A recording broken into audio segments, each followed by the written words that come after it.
weekend, which is a nice event to actually, as I said, relax and talk about something different from our day-to-day routine jobs. Today I will be talking to you about energy transition between reality and ambitions, and what is our role as energy professionals. Before I start, let me probably talk a little bit about why we're talking about this subject today. And I believe we all agree here that today we keep hearing that environment is really affected badly because of the hydrocarbon gas emissions, especially CO2 and methane. All the world around the world, all big countries around the world, especially in Europe and America, and now even the Middle East is talking about the transition towards green energy. And last year there was a big event, a big conference where all the big players around the world, including oil and gas producers, met in a forum and decided to put an ambitious, I would say, goal for zero net emissions by 2050. And then for all the people who are working in the oil and gas industry, of course, the natural question would arise, what will happen to our job? What will happen to our industry? Are we going to be, without a job within a few years? I keep, ask this question. My son is about to go to the university. Do I advise him to go into oil and gas major? And even the fresh graduates, or fresh, I would say, university students, they are a bit reluctant to study oil and gas or petroleum engineering in general. And that's why I wanted to talk about this subject today and clarify a few points from my own point of view. And of course, all these points are actually, I would say, proved by evidence and by numbers. I'd like also, before I start to mention that I'm not against environment. I'm not against all the initiatives towards green energy, not at all. We are all in the same boat. We are all on the same planet where we need to save our planet. But talking about the subject from a realistic perspective is always important. And not always using sometimes non-realistic goals and emotions to drive our judgment, okay? So let's dive into the subject. Now, energy, right? Energy is the most important, I would say, resource, or the most important factor in our life today. We all know that because of the political, I would say, problems between Russia and Ukraine, for example, and all the sanctions, etc., all the world now is being affected. And, energy is really playing a major role in all these politics, I live in Europe today, and although Norway is one of the rich countries in oil and gas production, but the electricity bill has increased significantly. The gasoline prices has doubled since, I think, 2 years ago. Today, just I'd like to mention that the 1 liter of gasoline today in Norway is sold for 25 Norwegian kroners, and this is something like around 2.5 euros, and you can, or 2 point something dollars, actually $3 per liter, So imagine how the oil and gas, or all the political crisis now has affected the energy prices, gasoline prices, transportation, the same thing, and everything now will in the coming is expected in the coming years to actually increase prices because transportation, electricity, etc. So energy is important, and the human being has a very, very long relationship with energy. What we're looking at here is a picture that can maybe mimic the early man, where the first form of energy was fire, right? The early man simply discovered fire, and then the early man found that the fire can give him heat, or he can use the fire to cook. All right, and this is the first basic form of energy that a human being witnessed or used. Okay, but with time, the human being was able to actually, let me see why I am not, hold on just a second, please.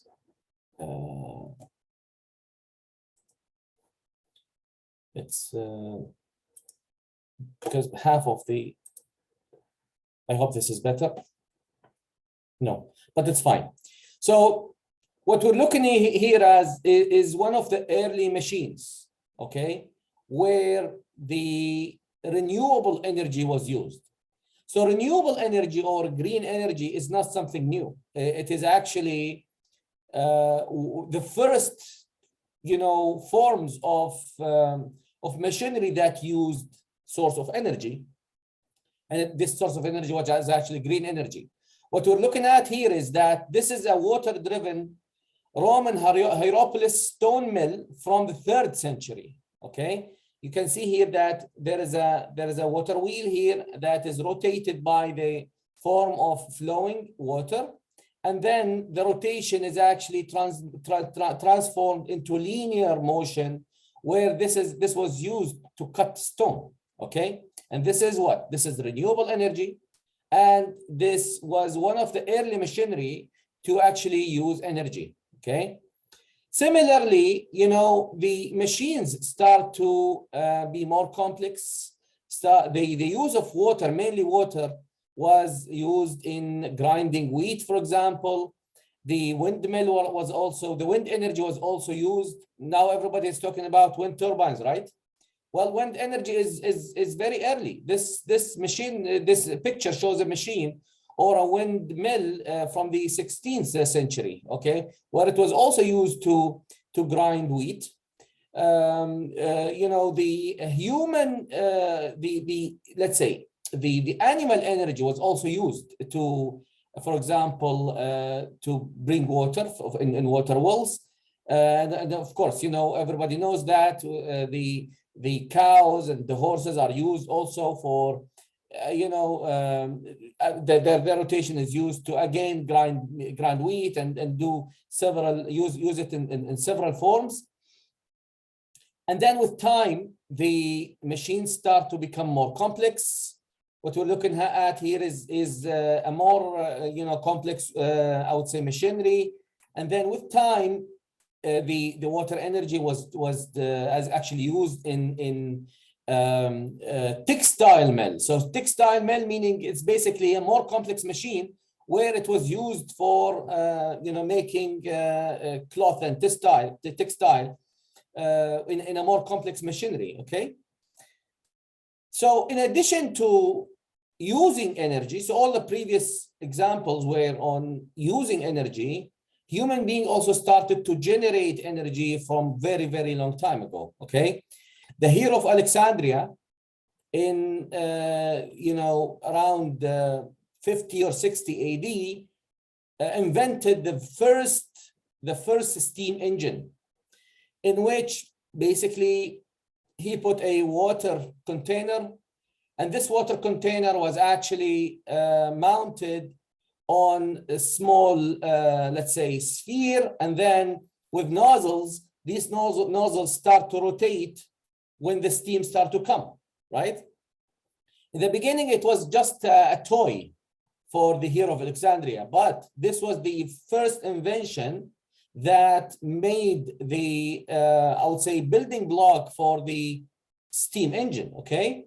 With time, scientists and engineers start to develop that. And then what we're looking at here is on the left, for example, Jacobs Leopold steam engine in the 1720, and on the right, it's James Watt's pumping engine, again in the 1780. Now, as you can see here, between the 17th and the 18th century, more and more forms of energy start to be created, and more machinery, more equipment, more devices, and more industry start to come to the picture. And then we will see now that in few slides that this all participated in the what is called the Industrial Revolution. The use of steam power was also available, and it started to become a very important element in transportation. What we're looking at here on the left is the Cognote's steam wagon, 1769. This was also a steam car and boat at the same time. This is a four-wheel steam car, and this is also a three-wheel steam car. So all of them are basically they use coal to boil water, and then the power coming off the steam, basically the pressure was used to actually rotate this equipment. Okay, so as you can see here, what I'm trying to say is that the human and energy relationship has been in transition for so many years. Okay, and during this time, the only form of energy was to actually use coal, and we'll see later on that also oil start to become important, to actually boil steam and use the steam engine. Okay, steam-powered factories in the mid-1800s will start to become really an important element, and you can see them in most of Europe and in the United States, for example. What we're looking at here is basically a big, I would say, water boiler. This water boiler was used to rotate, big wheel, and the wheels are actually using belts to become used in rotating machinery. And what we're looking at here is basically some kind of steam-powered, textile and string and cloth machines. Okay, and then the electricity was invented. Okay, and this actually changed the whole picture, and changed the whole life actually and it actually created the modern life that we're living in today. Okay, well, the light bulb was independently invented by both Thomas Edison and Joseph Swan in the late 1870s. Okay, and in 1881, Edison built electricity generating stations in Pearl Street in Manhattan and in Holborn in London. So in both Manhattan and in London. So we start to see now that not only we're using coal and steam to move us for transportation or for making factories. No, we now can start using coal and steam to actually generate electricity. And from now on, you see that the light bulb was actually moved to every house, almost every house around the world, because these electricity generation engines or machines were actually built in many countries around the world. Okay. Then also at the same time, almost, the internal combustion engine was invented, and the internal combustion engine does not use steam. It actually it does not use coal. It actually uses what? It uses hydrocarbon fluid or hydrocarbon energy resource. And this was actually the birth of the petroleum industry.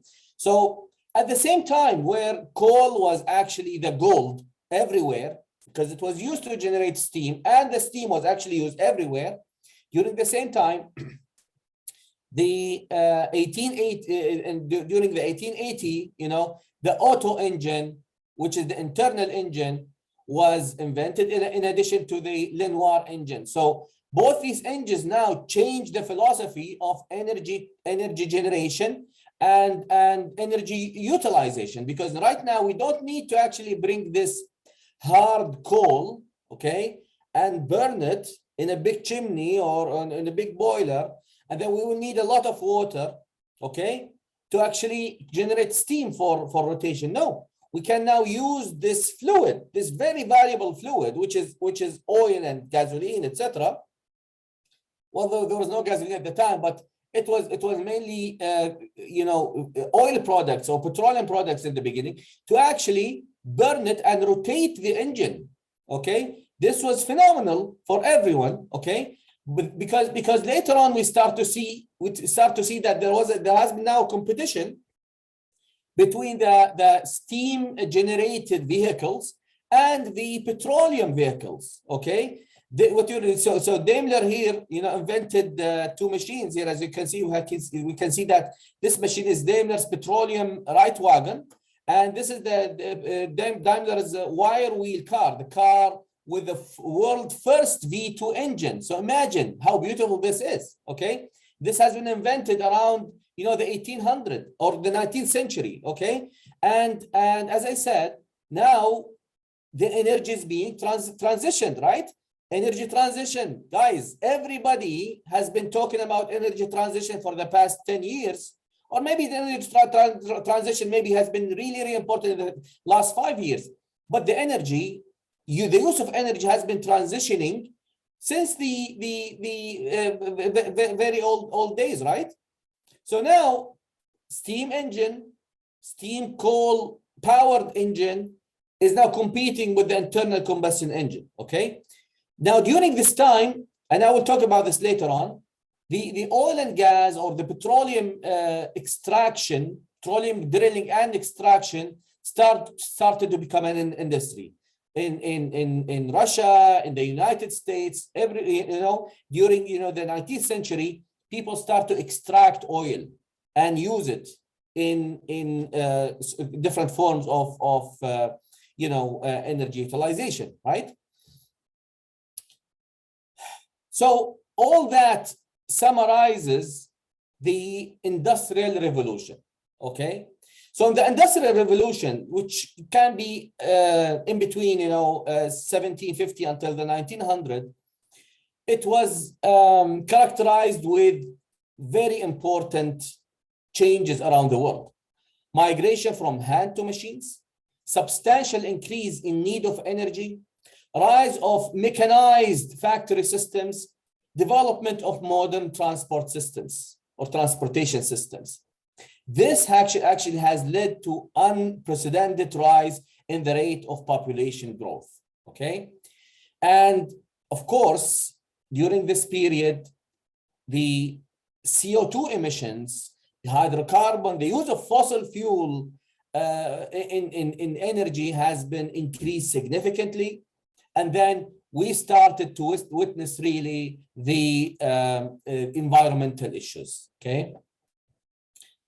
During the Industrial Revolution, we can see that the light industry, glass, light meaning, the light bulbs, glass, paper, chemicals, food, mining, transportation, cement, steel, literally everything, okay?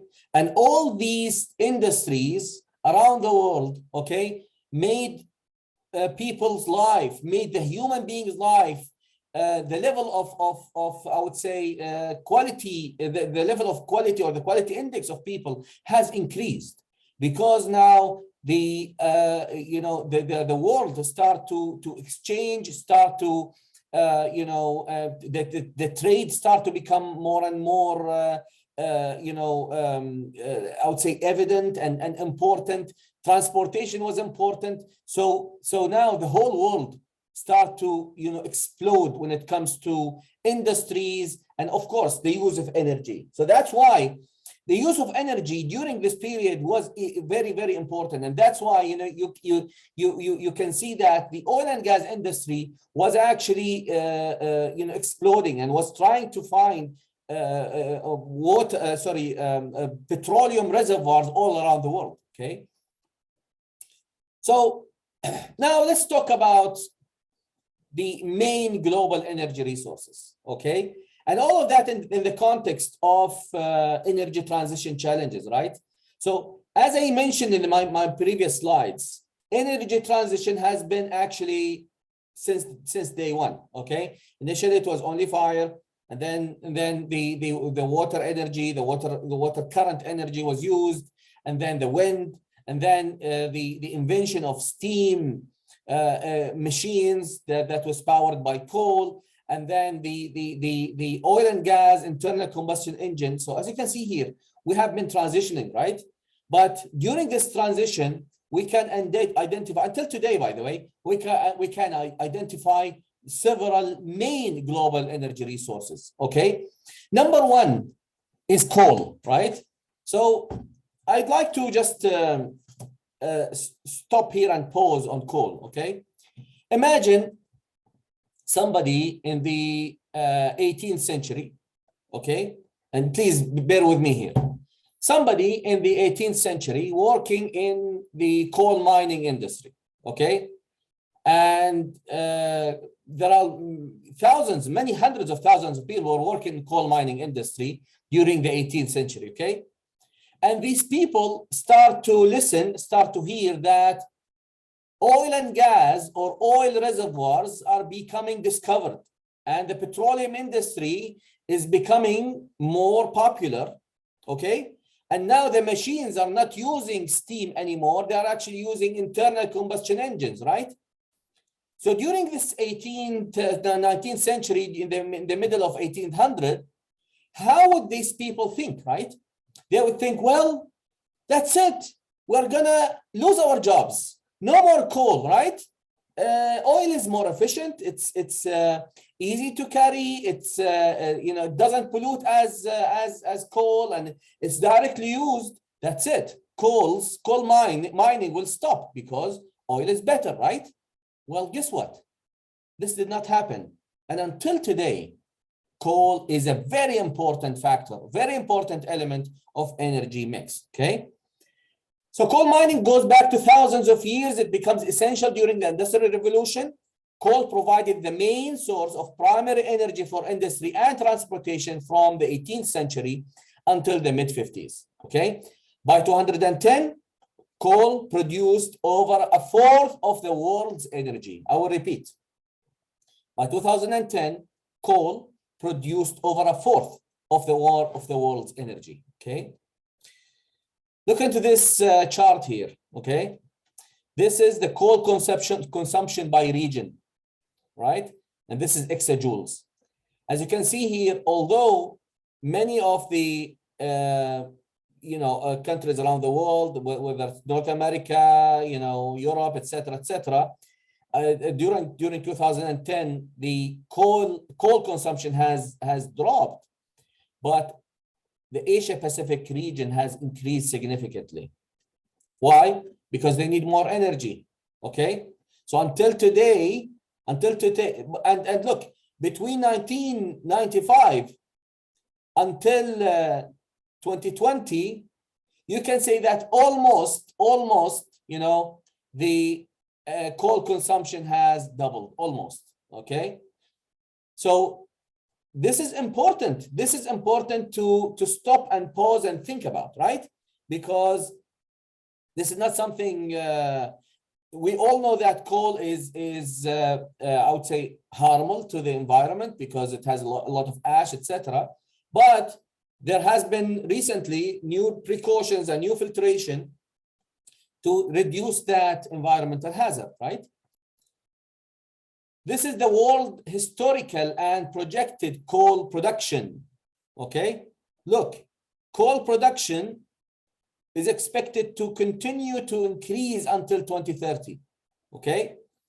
And then after that, it will decline, not because it won't be important, but unless we find more coal mines, probably this might increase, right? It has been significantly increasing for the past 2 decades, right?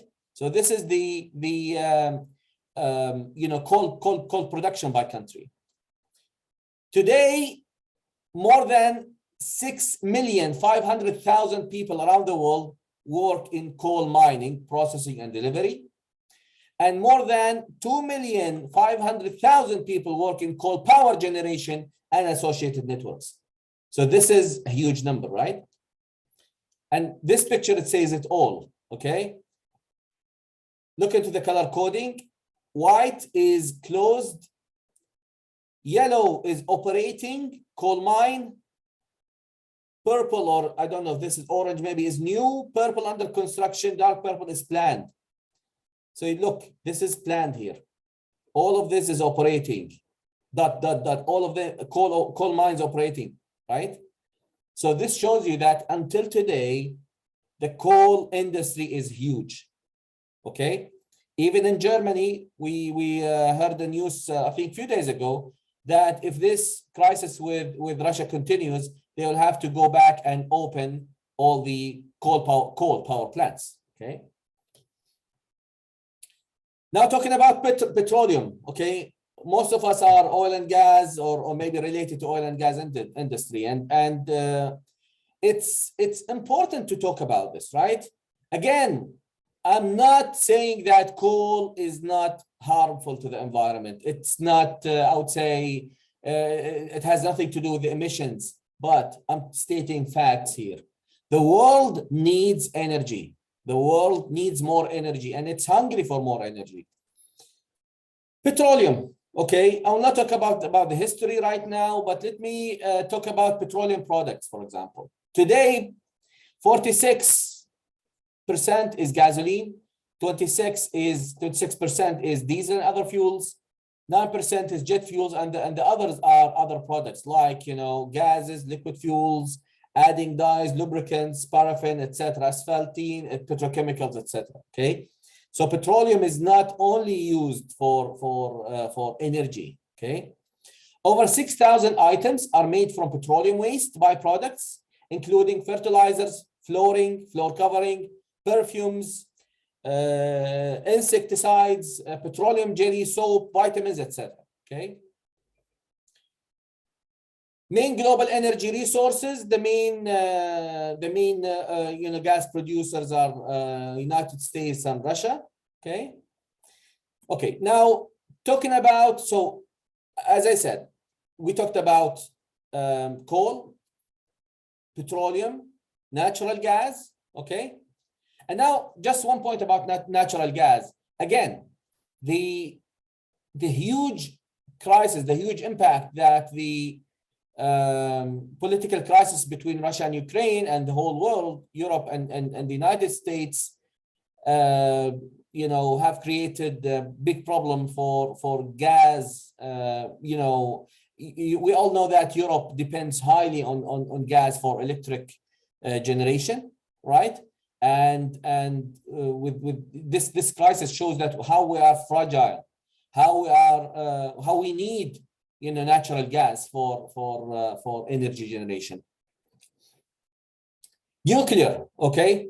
Everybody, when we speak about nuclear, they say no. It's a no for everyone, and it's understood because the nuclear waste is a big problem. It's a big hazardous problem, okay.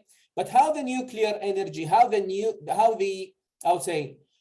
we use nuclear energy to generate power? Okay, so simply it's a very simple process. You have a uranium atom, okay, uranium 235 nucleus, okay. You excite this uranium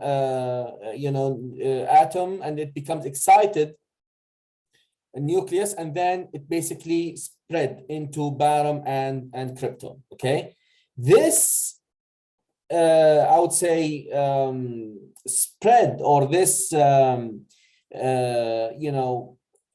translation between uranium 236 and barium and krypton, he creates a huge energy. Okay, and how do we use this huge energy? Basically, we have what we call the reactor vessel. The reactor vessel will have the uranium cores or bars, okay? These uranium cores or bars are going to be, you know, what's called, yeah, to be excited with a proton, and then it will create energy. This energy will simply, you know, you will be used to generate steam, okay? And then the steam is going to be used to turn turbines, and then the turbines will create electricity. Then the water, the steam will actually going to be cooled again, it will be condensed again, and it will go to the steam generator, etc. So this is how we create electricity or energy from nuclear, all right? And it's no secret, many countries around the world today are actually building nuclear reactors for electricity, all right? And you can just search the news and you'll find it. Now the question is, after these uranium bars are not, I would say, they cannot produce heat anymore, okay? They still, because they are actually excited and they start to radiate, they need to be, they become waste, okay, nuclear waste, and they need to be disposed. And there are many methods for disposing these cores, but none of them is proven 100% environmental safe, because you can put them into containers that can prevent radiation, but and yeah, they will seal the radiation, but nobody knows what will happen in 10, 20, 30, 50 years, because once, you know, because this radiation is harmful to the environment, it's harmful to the human beings, and it can really create very hazardous diseases to you know, all living creatures in the world. Okay, so let me just move on. Nuclear, all right, and this is a very nice you know, chart. Despite all the risks and environmental hazards, nuclear energy production remained growing year by year. Okay, look into this picture here. We are in 2020, huh? And this is expected to increase. Okay, this is the green is West and Central Europe. This is Eastern Europe, East Europe and Russia, South America, etc. And this is Asia.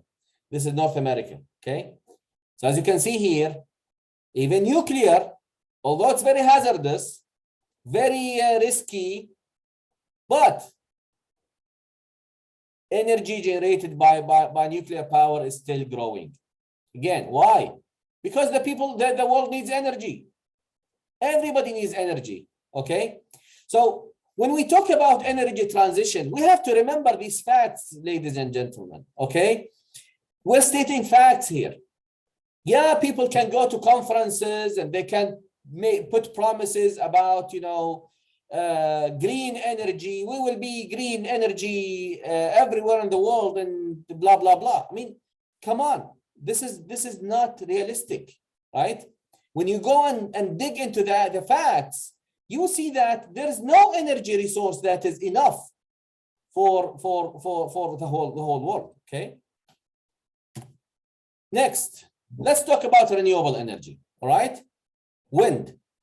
And wind, you know, whenever we talk about green energy or renewable energy, the first picture that comes to mind is wind, right? Wind turbines.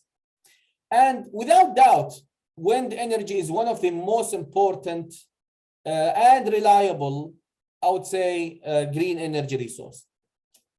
And it has been significantly increasing since 2005. Until today, Asia Pacific and Europe, North America has been increasingly investing in wind power, okay? Even the Middle East now, we see that countries like, you know, Egypt, Saudi Arabia, many countries in the Middle East, Morocco, and everywhere, okay, India and so on, they are investing in wind energy significantly, okay? But there is always a hidden, some hidden facts, okay? Number one is the cost. Wind energy is very costly. And if government doesn't subsidize it, it's a lost investment, because the money that you put into a wind turbine will not pay you back in energy, I think, until probably 10 to 15 years. And after 10 to 15 years, this wind turbine becomes obsolete. You will need to replace it, because it's at the end of the day, it's a movable element, and you have gears, you have basically steel equipment that cannot work for forever, right? So number one is cost. Each average wind turbine, we're not talking about the huge wind turbine, costs between 2.6 to 4 million US dollars per turbine, okay? Typical cost is 1.3 million per megawatt of electricity producing capacity, right? Most commercial wind turbines have the capacity of 2 to 3 megawatt, but offshore turbines can be as large as 12 megawatt. There is also the maintenance cost. Once built, maintenance is ongoing expense. You will need 1 to 2 cents per kilowatt hour produced, or 42 to 48,000 US dollars per turbine per year. Okay, so it's not something that I would say a second or third country can afford, because this is an investment. This is something that the government has to invest in order to generate electricity. It's not a profitable business, okay? Yes, who can make profit is the companies who are actually manufacturing these turbines and selling them to governments. You won't see, for example, a private company who is going to actually build wind turbines and sell electricity, because this will never be a private business. It is inefficient, okay? And this is a small fact, okay? It may not be, I would say, but it can be a surprise, right? And this is with numbers. The U.S. Fish and Wildlife Service estimates that between 140,000 and 500,000 bird deaths occur at wind farms every year. And this is only in the United States. And I would say this number again. Around 500,000 birds is killed in the United States by wind farms. Wind turbines have also been found to be one of the leading causes of mass bat mortality, with some studies pinning fatalities at 800,000 bats every year. But why is that? Somebody would think, I mean, why this number is huge? Well, it's really logical, because when engineers put these wind turbines, they will look into wind currents, okay? Because wind has certain velocities in certain areas, right? There are even maps for wind currents. And guess who uses these wind currents? It's the migrating birds, because it's easier for the birds to migrate, right? And then you put a wind turbine that becomes like, you know, a grinding machine. Basically, it will kill all these birds. Wind turbines cannot be recycled. Once used, they have to be buried. And guess what? It's an environmental hazard. Hydropower, which is, you know, I would say the dams or the water dams. And we all hear now about the upset between Ethiopia and Egypt and Sudan for the hydropower, because you know, hydropower is important, okay? And it's one of the important clean energy elements. However, let me talk about positive side: flexibility, low cost, high value power, suitable for industrial applications, zero CO2 emissions. However, it is highly affected by seasonal rain levels. And this is very important, okay? You go to countries, there are many countries in the Middle East today that have, they have built dams, and these dams are dry. They're not used anymore, okay? You know, hydropower, or the energy or the electricity generated by water dams, are highly affected by seasonal rain, okay? Number two, ecosystem damage and loss of land, water loss by evaporation, siltation and flow shortage, methane emissions from reservoirs, and failure risks. We all know that if the dam fails, it's a huge problem. Solar energy, we all know what solar energy, but let me just, I think we're running out of time. In solar energy, we have two types of ways, or two methods to use solar energy. Number one is what is called photovoltaic cells, in which these cells are will translate or transform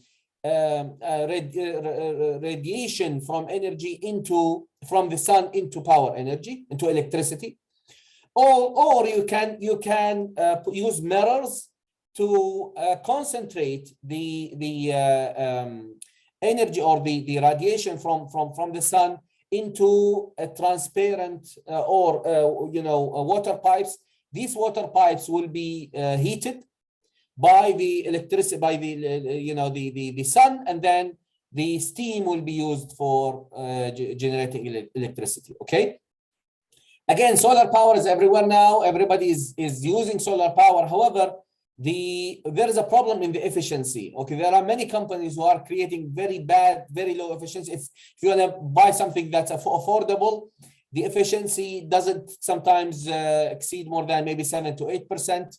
The high quality solar panels, I'm talking about PV solar panels, can reach up to maybe 12, 15 at max. Okay.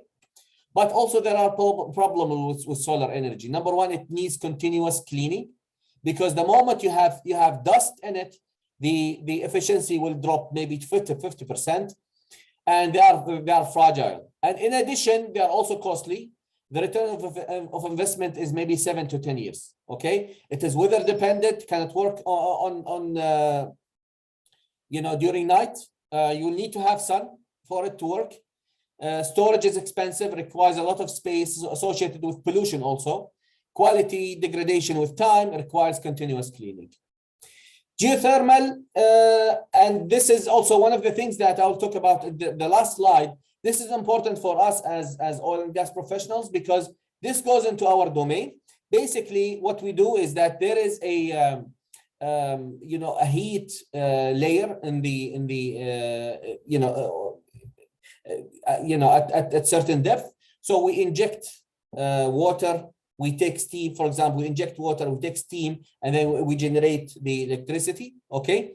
Or we use it we actually take production, or we extract, pressurized CO2, and we use it into generating electricity, and then we inject it back. Let me just move on. Okay, what's the problem with geothermal is that Earth is carrying a mixture of gases, CO2, H2S, methane, and NH3. Hot water may hold the solution traces of toxic elements such as mercury, boron, and antimony. Drilling geothermal wells is more expensive. So, and by the way, geothermal cannot be everywhere. I mean, you have very certain characteristics of the Earth in order for you to generate electricity, geothermal electricity, but it is still an important element in the energy mix. So I'd like to conclude, okay? Number one, global warming is real. Nobody can argue with that. The Earth temperature is increasing. All that is associated with the CO2 and methane emissions, okay? No doubt. And we all need to work together as much as we can to reduce these emissions, okay? But the world needs more energy. The world needs more energy. So how can we find the balance? All right. As you can see here, this is the primary energy consumption by source. And as you can see here, this is oil, this is coal, this is gas, and then this is the renewables. All right. So in between 1990 and 2019, right? You can see that the coal, gas, and oil has increased. This is the global electricity production, has increased significantly, in addition to the nuclear, hydro and renewables. Okay, so what do I mean by this slide, guys? You go to countries in Far Asia, for example, in eastern of India, many villages in India. Go to Africa. Go to many countries in the Middle East, Iraq, Syria, Yemen, Egypt. Maybe Egypt, they have good electricity resources. Libya and so on. You will find them, they don't have full electricity during the day. They need more energy, right? So the people need more energy. Everybody would love to have cheap energy. But the problem is, as I said, the renewable energies are not, energy resources are not enough to fulfill everybody around the world. Go to Latin America, okay? Go to, China, right? The human population is increasing. People don't need more energy. And without having the energy mix, we will not be able to give cheap energy and electricity to everyone. Okay, this is another important slide. Okay, as you can see here, by 2040, okay, the oil, the gas and coal will increase, and so the renewables. Okay, so I have only 2 slides. Future need for petroleum engineers, and this is important message. Okay. The percentage of energy from oil and gas in the world needs is expected to decline. Remember, the percentage of energy from oil and gas the world needs is expected to decline from 53% to 48% in the next 30 years. It is the percentage. However, the amount of production is actually expected to increase by 20% for oil and 50% for natural gas. What does that mean? It means we need more oil and gas professionals, at least for 30 years and maybe more. This is due to mainly to the expected increase in world population from 7.5 to 9 billion and improvements in the economic conditions of developing countries. Climate change is real. We should transform our energy in every possible way to minimize any adverse effects of our work to the environment. With the recent development in data science and engineering analytics, there is a greater need for petroleum engineers with an understanding of physics to take advantage of these improvements and optimize the processes we use. New skills for the petroleum engineers. You will need to learn programming, data science, machine learning. Learn more about CO2, capture, phase behavior, transport, and downhole storage. Learn more about H2, production, phase behavior, transport, and storage. Geothermal energy, exploration, drilling, and modeling. Environmental consideration of drilling fluids, cutting, and waste management. Flare management. Find middle ground between oil and gas and renewables. And finally, how can we contribute to the green energy? As oil and gas professionals, there is a good area for flow assurance engineering, for CO2 and H2 transportation, reservoir engineering for CO2 storage and geothermal energy, convert abandoned platforms into wind turbine bases, research on reduced emissions operations, use of AI and machine learning to automate operations, leak detection, and pipeline integrity management. With that, I conclude. I'd like to thank you all for your listening. Sorry if I was a bit long, but let's have still have a few minutes for Q&A if anybody has any question.